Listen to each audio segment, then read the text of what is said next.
Postal Battalion? They think the only thing we good for is to deliver some damn mail. The 6888, the story of the war's only Women's Army Corps unit of color, which stars Kerry Washington. Tyler Perry wrote and directed the project. The soldiers have not heard from their loved ones, and their loved ones have not heard from them. When there is no mail, there is low morale. 6888 Battalion! And there is a reason Western New Yorkers may want to key in on this movie. Here's Ron Plantz to tell us why.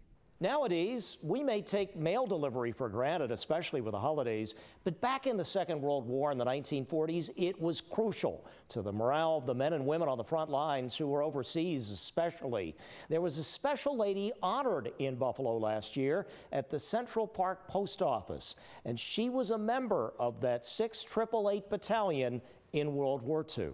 Her name was Indiana Hunt Martin, and her unit as a private in the Women's Auxiliary Army Corps, or WACS, was the 6888 Central Postal Directory Battalion, which, as the first African-American women's unit sent to Europe, actually processed and routed the mail to an estimated 7 million American soldiers and sailors and other personnel serving in Europe during World War II.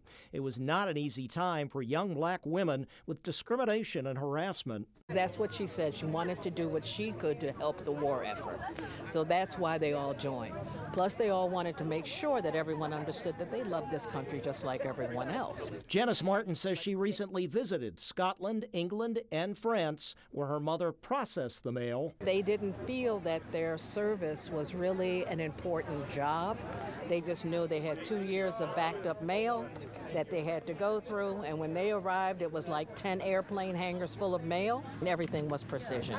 And they knocked off all that mail in 3 months. And despite her later work with the state labor department, Hunt Martin, until her death at age 98 in 2020, often stopped by this Central Park Post Office branch on Manhattan Avenue, which is now named in her honor as a fitting tribute, just as her wartime mail unit is now featured in a Netflix movie and a Broadway play. Mail and her was inseparable.